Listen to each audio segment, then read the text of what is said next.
मित्रों, नमो नमः। हम लोग लघु सिद्धांत कौमुदी का क्रमशः अध्ययन कर रहे हैं। उस अध्ययन में आज हम लोग इन उदाहरणों को पढ़ेंगे। यह कैसे उदाहरण, यह इसके 3 रूप और इसके 4 रूप कैसे सिद्ध होते हैं। प्रायः परीक्षाओं में पूछ देता है इसमें से कौन शुद्ध है कौन अशुद्ध है। इस प्रकार से या तो फिर विकल्प दे करके कि उपर्युक्त सभी सही हैं या इसमें से कौन शुद्ध रूप है, तो हमें बड़ा पहचानना थोड़ा मुश्किल हो जाता है। लेकिन जब हम इनकी सिद्धियों को यदि हम पढ़े रहेंगे तो हमें परीक्षाओं में हम उम्मीद करते हैं कि कोई कठिनाई नहीं होगी। तो यह प्रांगक षष्ठ, प्रांगक षष्ठ, प्रांगक षष्ठ, यह आपका सैट शंभु, सैट शंभु, सैट शंभु, सैट शंभु, इन सभी उदाहरणों का और भी हैं। सटत संतः, सट संतः, ये सब जितने भी हमको नहीं लगता। यह देखिए जैसे यह है सटत सटत संतः। अब यह सही है कि यह सही है? सट धन सट संतः। ठीक, तो इस प्रकार का हमको कंफ्यूजन बने रहते हैं।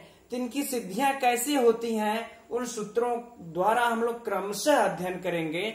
और इस अध्ययन को क्रमशः जानने के लिए आप लोग हमारे चैनल से भी जुड़े रहिए, हमारे चैनल को सब्सक्राइब कर लीजिए। तो आइए हम लोग इसका देखते हैं कि पहले इसकी सिद्धि कैसे करते हैं। आइए सबसे पहले इन सूत्रों में हम लोग ड सी धुट का अध्ययन करते हैं।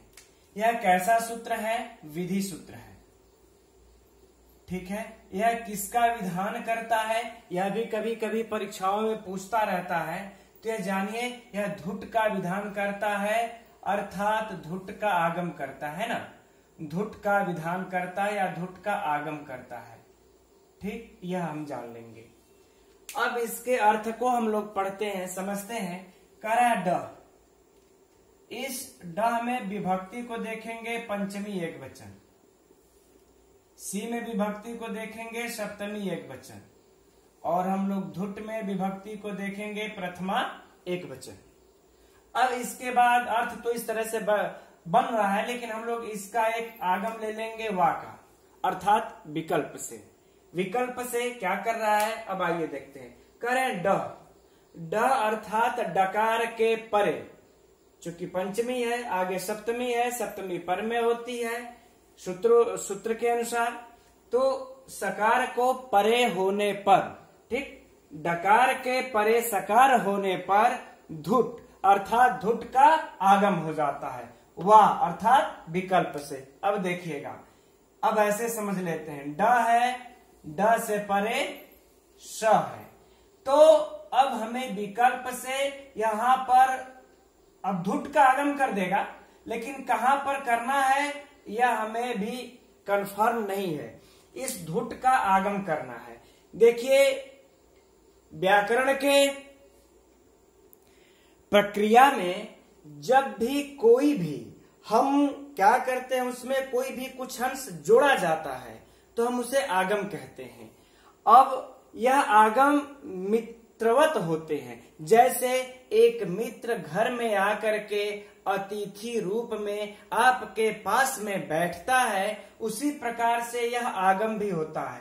चूंकि आगम, फिर से समझ लीजिए, किसको कहते हैं? जब व्याकरण की प्रक्रिया में हम किसी को जोड़ते हैं तो यहाँ पर ड है और श है, डकार सकार में हम धुट को जोड़ रहे हैं। तो धुट को जोड़ रहे हैं तो यह धुट क्या होगा? आगम होगा। और यह आगम कैसा होता है? मित्रवत होता है।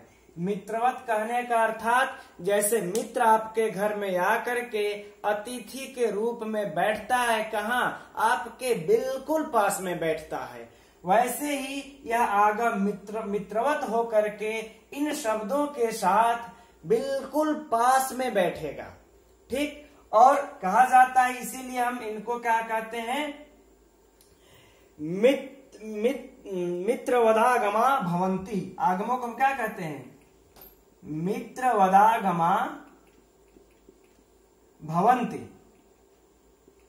ठीक है ना। जो मित्रवत हो, आगम कैसे होते हैं? मित्रवत भवंती होते हैं। ठीक है ना। यह भी परीक्षा का प्रश्न है मित्रों। जितनी भी टॉपिक्स होती हैं, जितने भी बिंदु होते हैं, यह हमारे टेट वगैरह में तो कई बार पूछा है कि मित्रवत कौन होता है।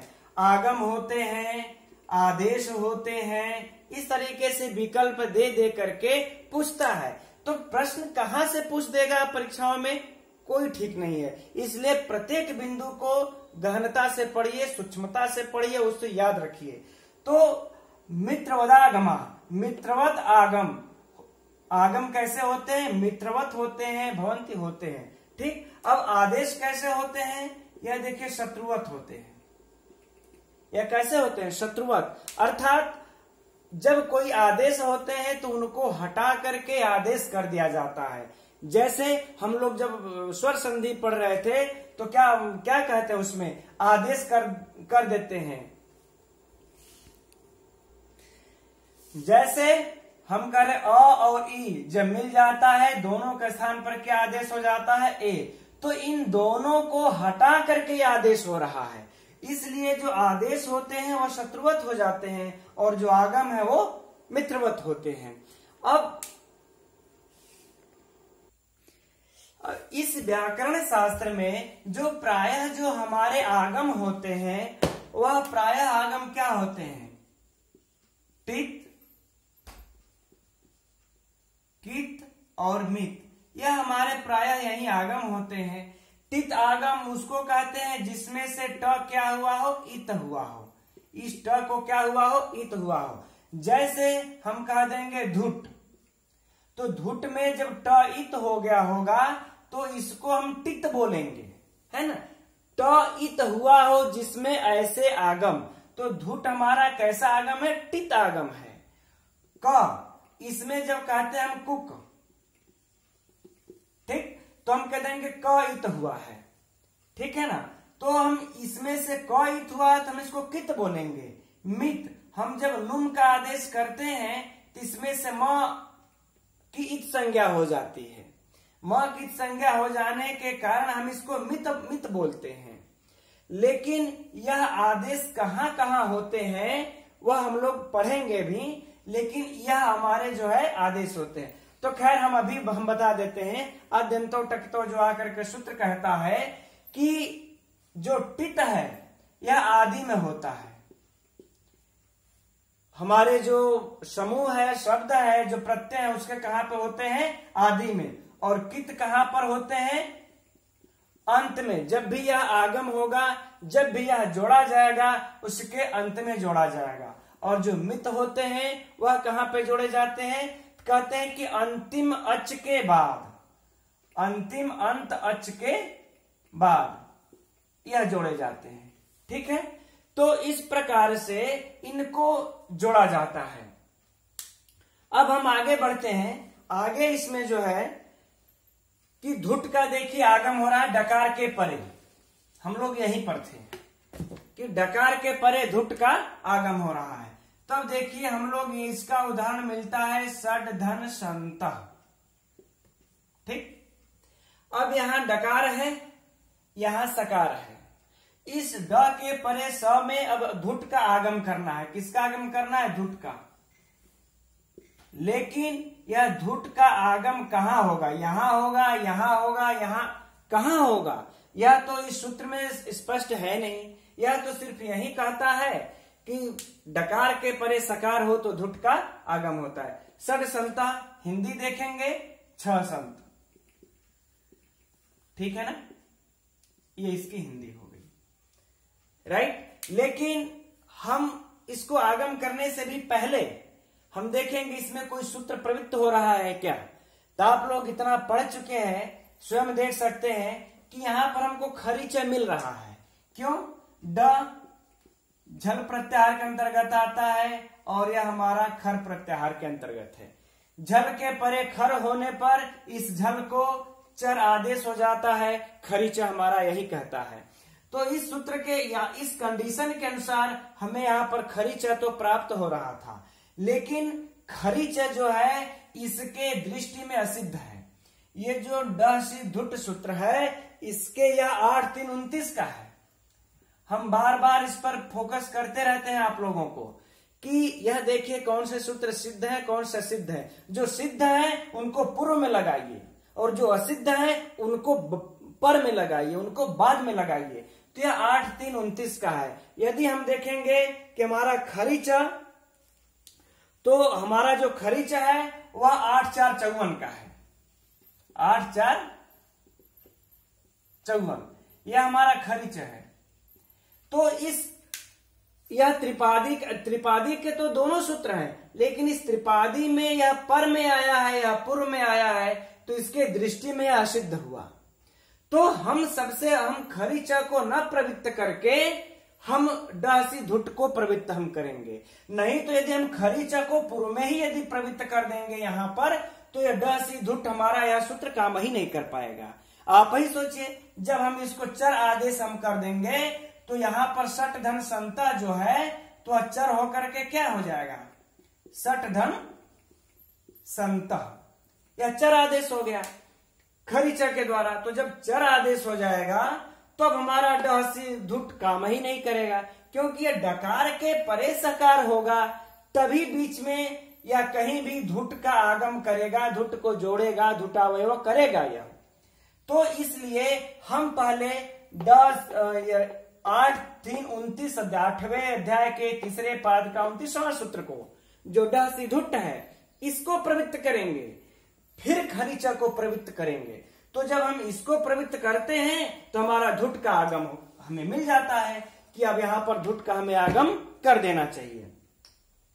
तो आइए हम धुट का यहां पर आगम करते हैं, लेकिन कंफ्यूजन है कि धुट का आगम कहां हो। अब उसके लिए जो हमें सूत्र मिलता है वह आद्यंतव टकितव। आइए उसको पहले हम लिख लेते हैं सिस्टम से। तो यह हमारा सूत्र आद्यंतव टकितव यह सुनिश्चित करता है, यह बताता है कि इस धुट का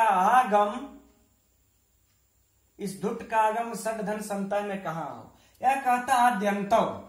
पहले इसमें देख लेते हैं प्रथमा द्विवचन, टकितव में भी प्रथमा द्विवचन।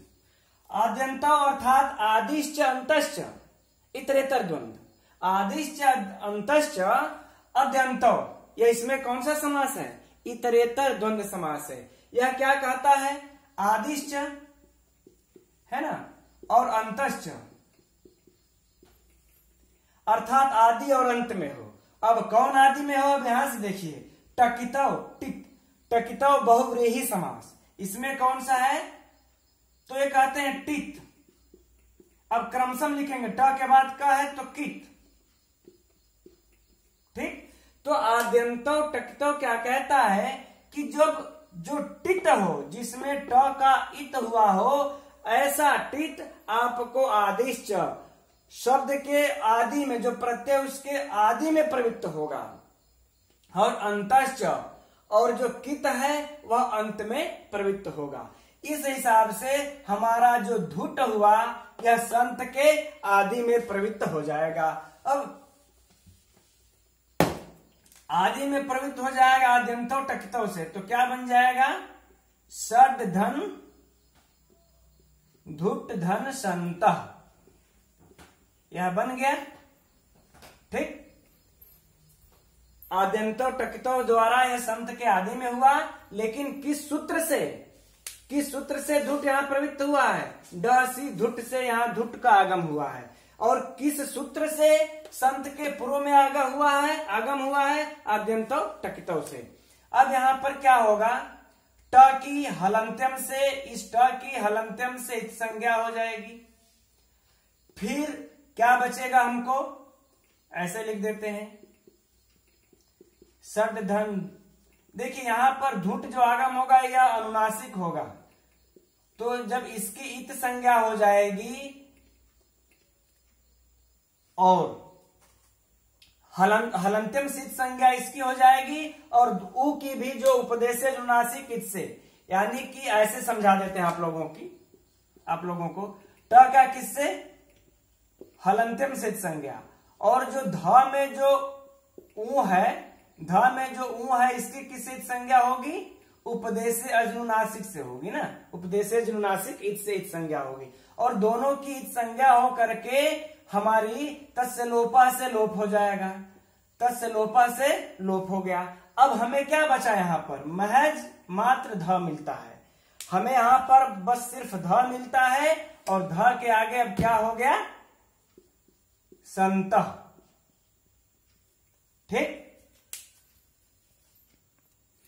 अब हम यहां पर देखेंगे कि कौन सा सूत्र हमारा प्रवृत्त हो रहा है। तो देखिए यहां पर झ है, झल प्रत्याहार के अंतर्गत आएगा, और यह क्या है हमारा, स है, खर प्रत्याहार के अंतर्गत आएगा। अब हम यहां पर खरी च को प्रवृत्त कर सकते हैं। तो जैसे ही हम यहां पर अब खरी च को प्रवृत्त हम करेंगे तो क्या बन जाएगा, सट धन खरी च से झल को चर आदेश, तो त थ द इसका पहला वर्ण, तो सट सट धन त धन संत। ठीक, अब हम क्या करेंगे, अब फिर देखिए पुनः खरीचा प्रवृत्त होगा। अब पुनः खरीचा कहां प्रवृत्त होगा, यहां तो खरीचा हमें लगा ही, इस साइड भी लिख देते हैं, यहां हमें खरीचा, तो चलिए यही लिख देते हैं, खरीचा से ध को त। ठीक, अब फिर खरीचा हमारा प्रवृत्त होगा कहां, यहां देखिए झल है, यहां देखिए खर है। अब झल के परे खर होने पर झल को चर आदेश। अब आइए फिर से इसको हम लोग चर आदेश करते हैं, तो स ट ठ ड यहां पर सट हो जाएगा, धन त धन संत। यह किस सूत्र से हुआ, तो यह भी खरीच से हुआ। खरीच से ड को ट, राइट। अब हम इसको मिला देंगे तो क्या हो गया हमारा,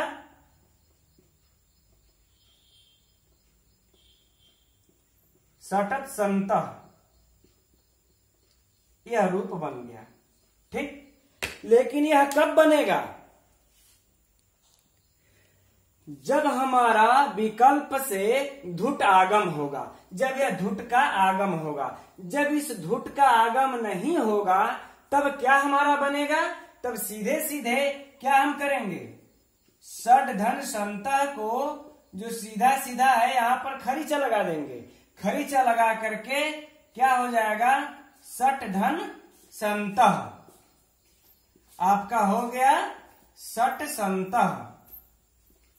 ठीक, तो यह दो रूप बनते हैं, एक तो सटत संता बनता है, एक सट संता बनता है। यह पहला हुआ, यह दूसरा हुआ। जब विकल्प करके धुट का आगम लगेगा तो यह, और जब धुट का आगम नहीं लगता है तो सट धन संता बनेगा। ठीक, अब आइए हम लोग आगे देखते हैं, आगे बढ़ते हैं अगले सूत्र में। मित्रों, अब अगला सूत्र, वीडियो को ज्यादा लंबी हो गई इसलिए अब अगला सूत्र हम लोग अगले वीडियो में अध्ययन करेंगे। तब तक के लिए नमो नमः।